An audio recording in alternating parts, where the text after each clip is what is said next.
Ville des années 60-70, donc qui correspond complètement en termes d'urbanisme à ce qu'on a appelé la ville nouvelle.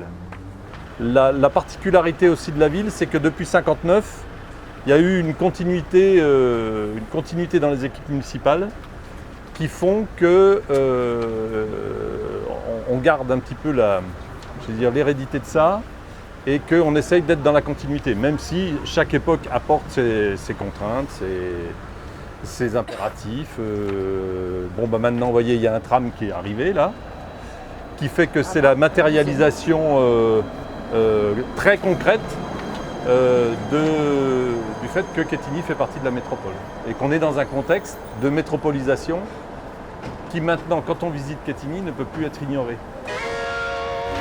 Alors on va commencer par une petite incursion dans la zone commerciale, petite, hein.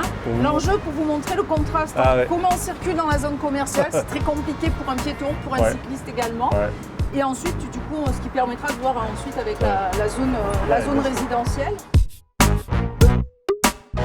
Donc là, vous voyez, par rapport à dans la ville même, il y a tout un tas de cheminements piétonniers qui ont été intégrés assez tôt. Vous avez là notamment le chemin qu'on a suivi, qui est à la fois vélo et piéton.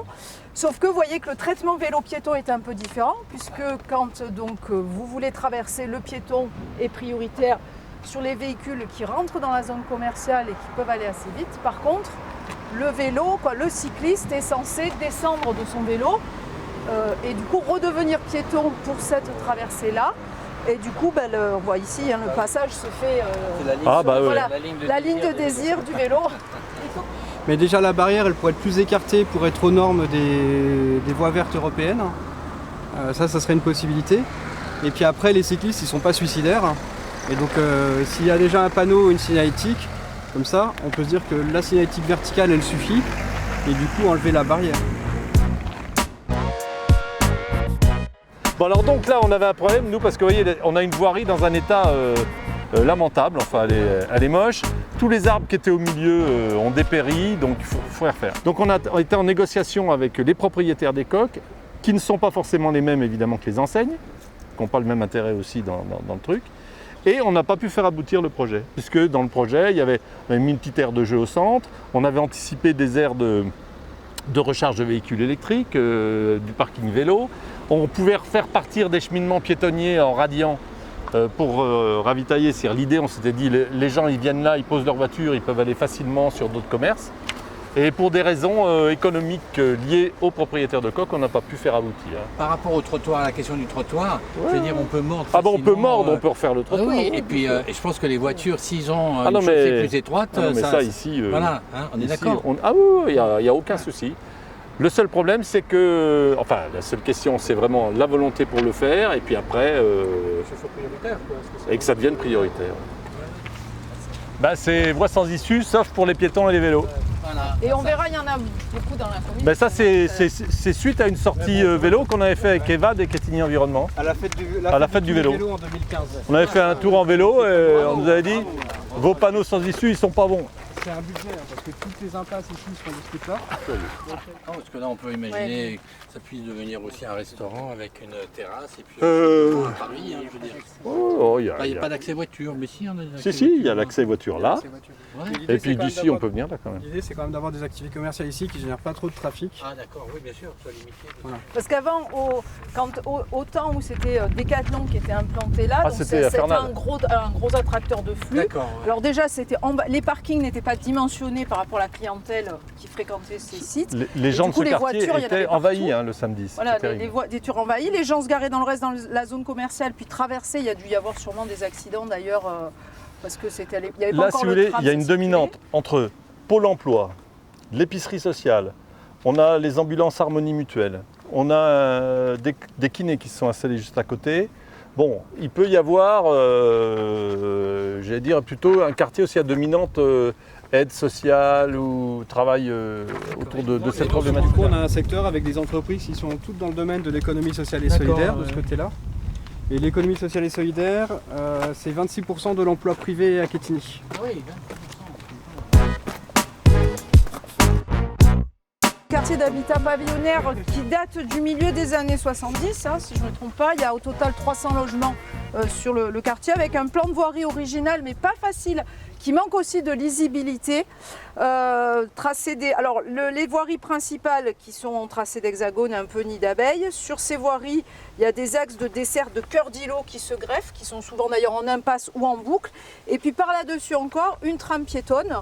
Alors on a soit donc la Venelle qui est ici, hein, qui permet de relier qui traverse tout le quartier. C'est marrant ça. Dans beaucoup, on le verra, beaucoup d'axes de Quetigny, il y a toujours un trottoir qui est avec un mail piéton planté, dont l'enjeu est finalement de permettre aussi aux piétons d'être un peu isolés à l'écart de la circulation voiture.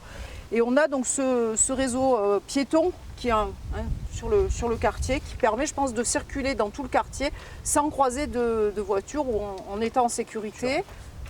Mais en même temps, ce n'est pas des quartiers de transit.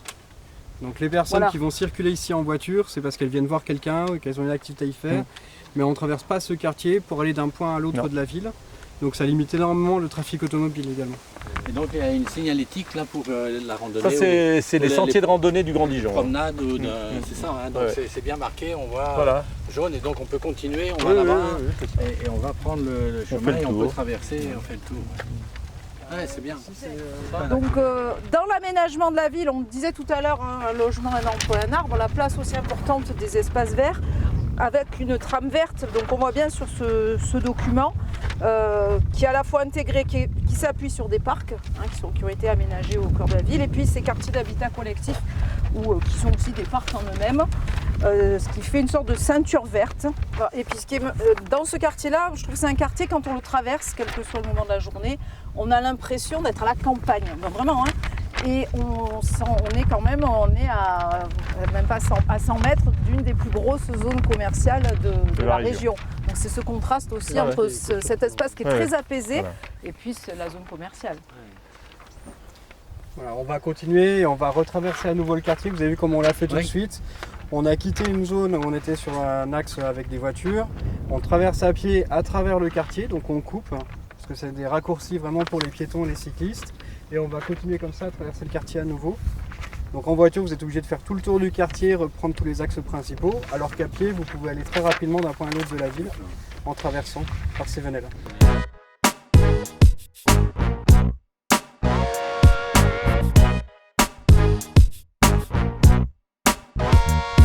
Je voulais juste là présenter la mise en sécurité des générateurs de trafic du quartier. Donc d'une part le collège qui est derrière nous, où la rue a été mise en impasse et où on a aménagé, alors les bus scolaires arrivent sur le boulevard de la Motte avec des arrêts spécifiques. Alors il y a le bus urbain, il y a aussi les bus scolaires. Et puis de l'autre côté, l'école des Huches, voilà. Et là l'accès a été mis en sens unique. Pareil, hein, mise en sécurité de ces écoles. On va traverser le quartier, donc c'est le quartier des Huches aussi. Donc c'est la zone d'habitat collectif en social aménagé, voilà, en cœur de ville. Et on va voir, on a au sein du quartier tous ces cheminements piétonniers qu'on va retrouver. Donc là, on rentre dans le centre-ville de Quetigny. Alors un centre-ville qui a eu du mal qui est assez peu lisible, notamment quand on est de l'extérieur. Les populations de Quetigny le vivent différemment.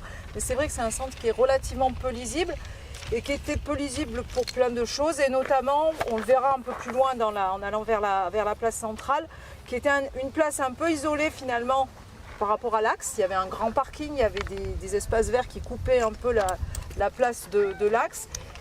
Ici, on a eu des opérations aussi de rénovation urbaine importantes avec des immeubles qui ont été démolis. Donc, on a aménagé ces petits jardins à l'emplacement. Donc ça a permis aussi d'ouvrir le quartier. Et l'arrivée du tram a été aussi l'occasion de repenser complètement cet espace. Terminus du tram là. Voilà, qui est juste là. Donc il y avait nécessité de remettre un peu de vie au centre, de conforter le commerce et surtout au niveau des services, dont les services de santé, assurer une permanence. Donc l'idée ça a été de retravailler tout cet espace qui est basé donc sur un espace assez généreux certes donc assez minéral, mais il y a un certain nombre de plantations qui y sont mises et qui ne demandent qu'à prendre leur ampleur, donc qui va conforter la visibilité commerciale, parce que si on veut qu'il y ait des commerces, il faut qu'on les voit, parce qu'avant on ne les voyait pas. Une esplanade qui va permettre le développement d'animation. Devant Casino, vous voyez des murs en parpaing en train de se monter. Ça va être une brasserie qui va ici trouver sa place. Et puis, vous êtes sur l'assiette ici de l'immeuble qui a été déconstruit, 40 logements qui ont été déconstruits, de ce qui sera un équipement bibliothèque-médiathèque, 3e lieu. La Poste va s'installer dans la coque Casino. Et à la place de ce bâtiment de la Poste, il y aura un bâtiment un peu plus haut, de la hauteur des autres, signal urbain, une petite tour, avec au premier étage une plateforme donc, de professionnels de la santé. Et puis du coup, en termes de mobilité, on a là une zone de rencontre. D'accord. Donc là, les 20 km/h pour les voitures. Ouais. Et puis, priorité évidemment aux piétons, aux cyclistes dans la traversée. Parce que la problématique de cette rénovation aussi, c'est qu'on a donc l'avenue du Château qui traverse, qui avait le statut de route départementale, puisqu'on a une circulation de transit entre les gens qui viennent des communes du début de la plaine de la Saône, à Couternon, Arc-sur-Tille, etc., qui traversaient Quetigny et qui partaient soit sur la zone, soit sur Dijon. Et notre volonté aussi, ça a été de dire, automobilistes, rendez-vous compte que vous traversez une ville. La volonté de la ville, là, de promouvoir quand même la marche, avec tout le potentiel qu'il y a. Et puis de limiter la place de la voiture, les voiries là, d'essayer de faire un travail de longue haleine, il faut du temps. Oui. Voilà. C'est-à-dire qu'il faut se préparer à faire muter les choses progressivement, mais pour faire muter les choses aussi, il faut s'assurer qu'il y ait encore des habitants qui habitent là, qui puissent s'y divertir. Tout à fait. Alors, merci infiniment pour votre disponibilité, le temps que vous avez consacré, vos explications. C'est important. La mise en perspective qui était intéressante avec l'histoire et puis le contexte. Non, c'était vraiment intéressant et je vous remercie d'avoir consacré comme ça autant de temps à notre groupe.